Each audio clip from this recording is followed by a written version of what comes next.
முன்னொரு காலத்தில் ஒரு அழகான கிராமம் இருந்துச்சு. அந்த கிராமத்தில் சிங்க முனிவர்னு ஒருத்தர் இருந்தார். அவரோட வேலை என்னன்னா, ஊர் மக்களுக்கு தேவையான நன்மை தீமைகளை உபதேசமாக போதிப்பார். ஊர் மக்களும் அவருக்கு தேவையான பணிவிடைகளை செஞ்சு தருவாங்க. இப்படி பல நாட்கள் போக சிங்க முனிவரும் தன்னோட ஊர் மக்கள் எல்லாத்தையும் வர சொன்னார். அவரோ, பெரியவர்களே, நான் இந்த ஊரை விட்டு செல்ல வேண்டிய காலம் வந்துவிட்டது. நீங்கள் எனக்கு செய்த அனைத்து பணிவிடைகளுக்கும் நான் கடமைப்பட்டுள்ளேன். நான் இன்னும் பல ஊர் மக்களை சந்திக்கப் போகிறேன். நான் வருகிறேன். ஐயா, என்ன சொல்றீங்க? நீங்க இருந்தால்தான் எங்கள் ஊர் நன்றாக இருக்கும். நீவீர் இல்லை என்றால் எங்களை வழி நடத்துபவர் யார்? நீங்கள் கண்டிப்பாக இன்னும் பல வருடங்கள் எங்கள் ஊரில் இருக்க வேண்டும். உங்களின் வருத்தம் எனக்கு புரிகிறது. ஆனால் நான் கண்டிப்பாக இந்த ஊரை விட்டு வெளியேற வேண்டிய காலகட்டம் வந்துவிட்டது. நீங்கள் இத்தனை நாட்களாக எனக்கு செய்த பணிவிடைகளுக்கு நான் நன்றி கடன் பட்டுள்ளேன். நான் இந்த ஊர் மக்களுக்கு ஒரு பரிசளிக்கப் போகிறேன். ஐயா முனிவரே, உங்கள் கையில் இருந்து பரிசா? நாங்கள் சற்றும் எதிர்பார்க்கவே இல்லை. நீங்கள் கொடுக்கும் பரிசுக்காக காத்து கிடக்கின்றோம். என்ன பரிசு என்று கூறுங்கள். மிகவும் ஆர்வமாக உள்ளது. நான் உங்களுக்கு ஒரு பூதம் ஒன்றை தருகிறேன். நீங்கள் எவ்வாறு எனக்கு பணிவிடைகளை செய்தீர்களோ அதை போன்று அந்த பூதமும் உங்களுக்கு தேவையான உதவிகளை செய்யும். ஆனால் ஒன்று மட்டும் அனைவரும் ஞாபகம் வைத்துக் கொள்ளுங்கள். தேவையற்ற வேலைகளை அதற்கு சொல்ல வேண்டாம். மேலும் எந்த அளவுக்கு வேலை அதிகமாகிறதோ அந்த வேலையை செய்வதற்காக தன் உடலையும் பெரிதுபடுத்தும். ஒரு முறை உடல் பெரிதாகிவிட்டால் பிறகு அதன் உடல் சிறிது ஆகவே ஆகாது. ஏன், நான் நினைத்தாலும் அவனை சிறிது பண்ண முடியாது. அதனால் அவனிடம் குறைந்த தேவையான வேலைகளை சொல்லுங்கள். தேவையற்ற வேலைகளை சொல்ல வேண்டாம். ஐயா, நீங்கள் சொன்னது அனைத்தும் ஞாபகம் உள்ளது. உங்கள் வார்த்தைகளை மதிக்கின்றோம். இப்படி ஊர் மக்கள் சொல்ல முனிவரும் அந்த குட்டி பூதத்தை ஊர் மக்களுக்கு பரிசா கொடுத்தாரு. அது பார்ப்பதற்கு மிகவும் சிறிதாக இருந்தது. மக்கள் இந்த பூதத்தை பார்த்து சந்தோஷப்பட்டாங்க. சிங்க முனிவரும் அங்கிருந்து கிளம்பி போனார். நீ பார்ப்பதற்கு மிகவும் சிறியதாக உள்ளாய். நீ எல்லா வேலைகளையும் செய்வாயா? உனக்கு என்ன பெயர் வைக்கலாம்? தற்சமயம் ஒன்றும் ஞாபகம் வரவில்லையே. பார்ப்பதற்கு மிகவும் குட்டியாக உள்ளான். இவனுக்கு குட்டி குஞ்சான் என்று பெயர் வையுங்கள் அப்படின்னு ஊர் மக்கள் அந்த பூதத்திற்கு பெயர் வச்சாங்க. அப்படியே தனக்கு தேவையான சிறு சிறு வேலைகளை அந்த பூதத்துக்கிட்ட இருந்து வாங்க ஆரம்பித்தாங்க. எப்பா குட்டி குஞ்சா, வயலில் ஆடு மாடு மேய்ஞ்சிட்டு இருக்கு. நீ போய் செத்த ஓட்டிட்டு வாவே. எனக்கு நடந்து நடந்து கால் வலிக்குதுப்பா, கொஞ்சம் உதவி பண்ணுப்பா.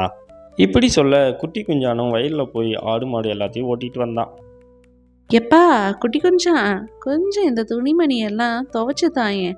வெயில் அதிகமாக இருக்கு. கொஞ்சம் உதவி பண்ண. இப்படி ஊர் மக்கள் எல்லாரும் அவங்கிட்ட எல்லா வேலையும் வாங்க ஆரம்பித்தாங்க. என்ன இது, இந்த மக்களுக்கு அறிவே இல்லையே, என்கிட்டயே எல்லா வேலையும் வாங்குறாங்க. இதெல்லாம் செய்ய என்னோட உடலும் பெரிதாகி கொண்டே செல்கிறது. எனது பசியும் அதிகமாகிக் கொண்டே உள்ளது. இது அவர்களுக்கு தான் ஆபத்து. எப்போது அவர்களுக்கு இது புரிய போகிறதோ தெரியவில்லை. மக்களே, குட்டி குஞ்சான் பெருசாகிட்டே இருக்கான். முனிவர் என்ன சொன்னார்? அவங்கிட்ட குறைவாக தேவையான வேலைகளை மட்டும் சொல்லுங்கன்னு சொன்னார். தேவையற்ற வேலைகளை சொன்னால் அவன் அதை முடிக்க தன்னோட உடம்பை பெருசுபடுத்துவான். அப்புறம் அவனுக்கு அளவுக்கு அதிகமாக பசிக்க ஆரம்பிக்கும். இது நமக்கு தான் ஆபத்து. இனிமேல் அவங்ககிட்ட எந்த வேலையும் சொல்ல வேண்டாம். அவங்க வேலையை அவங்களே பார்த்துக்குங்க இப்படின்னு ஊர் மக்கள் முடிவு செஞ்சாங்க. இப்படி கொஞ்ச நாட்கள் போக ஆரம்பிக்க ஊரில் இருக்கிற எல்லா மக்களும் சோம்பேறி ஆனதுனால யாரும் தன்னோட தேவைக்கு கூட வேலை செய்ய முடியாமல் கஷ்டப்பட்டாங்க. என்னது இது, ஆடு மாடு மேய்க்கிறது கூட கஷ்டமாக இருக்குது. சரி, யாருக்கும் தெரியாமல் குட்டி குஞ்சானுக்கு வேலை சொல்ல வேண்டியது தான். இப்படி சொல்ல அவனும் வேறு வழி இல்லாமல் ஆடு மாட்டெல்லாம் வயல்லேருந்து வீட்டுக்கு ஓட்டிக்கிட்டு வந்தான். இப்படி சோம்பேறி மக்கள் மறுபடியும் ஒருத்தருக்கு ஒருத்தர் தெரியாமல் குட்டி குஞ்சானுக்கு வேலை சொல்ல ஆரம்பித்தாங்க. குட்டி குஞ்சானும் உருவத்தில் பெருசாகிக்கிட்டே இருந்தான். சில நாட்கள் போக ஊரில் இருக்கிற ஆடு மாடெல்லாம் காணாமல் போக ஆரம்பிச்சுது. ஏங்க, தோட்டத்தில் மேயிற ஆடு மாட்டுக்கு என்ன ஆச்சுன்னே தெரியலிங்க. ஆடு மாடெல்லாம் ஒன்று ஒன்றா காணாமல் போய்கிட்டே இருக்கு. நாளைக்கே எல்லாருக்கிட்டையும் சொல்ல வேண்டியது தான்.